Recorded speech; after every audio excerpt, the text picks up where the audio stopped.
Players in this tournament were actually here in Chattanooga 22 years ago. They were playing at the U.S. Amateur. That's right. The field at the honors course included a 15-year-old with the brash name of Tiger. He was such a novelty back then that our sports reporter Brent Weber did a profile on him. So here is a teenage Tiger Woods at the honors course from the archives. On December 30th, Tiger Woods will celebrate his birthday like any other 16-year-old. He'll get his driver's license. Of course, his driving experience hasn't been the kind you do behind the wheel. Arguably the best 15-year-old golfer alive, Tiger is in this U.S. amateur field after winning a USGA National Junior Championship, making him the youngest player here and an instant crowd favorite. I'm off in my own world. I was telling my caddy, my brother, that hope the gallery gets bigger, and it didn't. Those galleries aren't likely to get any smaller, though, and he's confident that he can make the cut at his first ever U.S. Amateur. It's the same confidence that Tiger shows when talking about the fact that he's the youngest player to ever win the USGA Junior title, a player who happens to be black. Because I'm really not that famous yet. If I can get on tour and then do well, then I'll probably open some eyes.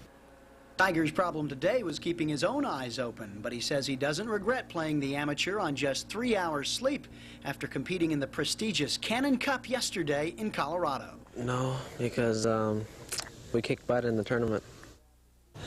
Although Tiger didn't exactly grab the field by the tail today, I think the size of this gallery will let you know that the golf world is hoping that his game grows up to match that nickname.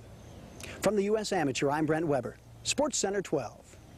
What an interesting prediction there. Yeah. All right, well, Tiger was knocked out early that year, but he would return in 1996 to dominate the course at the NCAA Championships. Yeah, since he had time to kill after his early exit in 1991, Tiger actually spent the weekend that time playing other local courses, including Moccasin Bend. Kerry Haskew has a story about that round at Moccasin Bend.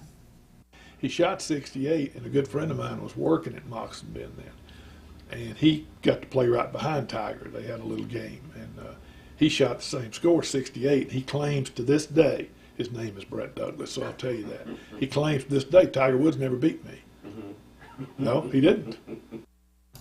But Tiger wasn't the only future star at that tournament in 1991. A young Phil Mickelson was also in the field. In fact, he won this tournament the year before as a college player, but he didn't fare as well at the honors. And I'm sorry I didn't play the backside very well, but he hit some unbelievable golf shots. He made a great birdie on 11. He made a great birdie on 13 and 14. I mean, he almost had a hole in one on 14. I mean, come on. I don't want to be playing that. Don't do that to me. Later that year, Phil turned pro and won his very first PGA tournament. So that was some fast company at the U.S. Amateur in Chattanooga. 23 years ago it was. Yep, and you know what? We've got Patrick Core live.